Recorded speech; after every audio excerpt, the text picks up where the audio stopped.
Hey guys, and welcome back to Battlefront Updates and some Star Wars Battlefront 2 news to kick off the weekend. Starting off, something that you might have seen earlier this week is the fact that Dennis will be doing a dev takeover on the EA DICE account. If you haven't already seen it, the DICE account has basically started something called a dev takeover, where a developer gets access to the account for a couple of days and responds to questions and posts screenshots and all that kind of stuff, but it's so far only been limited to Battlefield 5, and every single time they have tweeted about this, there's been about 100 replies saying Dennis, give us Dennis Day, and so on. So they eventually caved in and told us that we will be getting a Dennis dev takeover later this month, and I'd imagine it might be somewhere around the release of General Grievous. I'm really hoping that he will be allowed to spill some beans on, well, Geonosis, obviously the new heroes, and maybe all the way into next year with the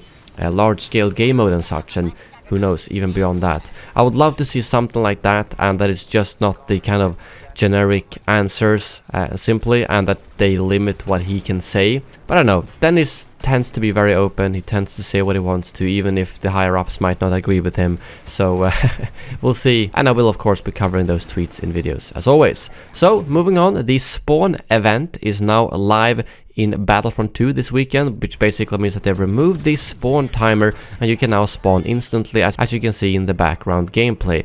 I think this actually applies to all game modes, because I've seen people say that it works for heroes versus villains as well. So yeah, it's gonna be even more action-packed than normal this weekend, that's for sure, and my plan is to do both some Blackout streams and some Battlefront 2 streams this weekend. We'll see exactly what happens.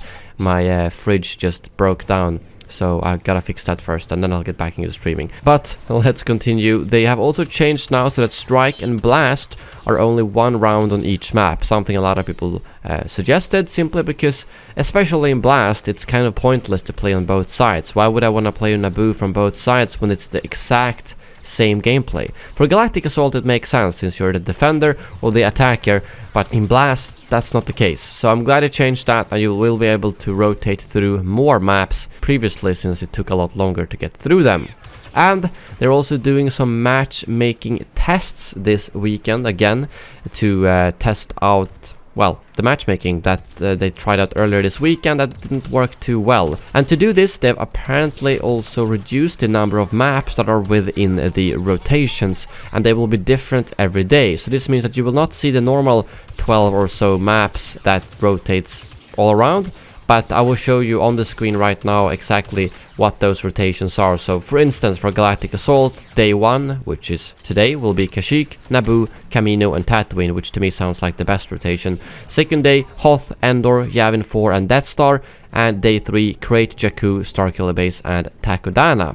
So day 3 is where they kind of put all the least liked maps, maybe except for Krayt. So my Sunday stream I might actually be playing some other game modes. We'll see. Those maps are still fine, but all the best maps from day 1 and 2, that's for sure. But again, those temporary rotations are only this weekend to test out the matchmaking, so that games will fill up faster, and so on, and then it will go back to the normal rotation after that. But yeah, those are all the news for today. Thank you very much for watching, and as always, may the Force be with you.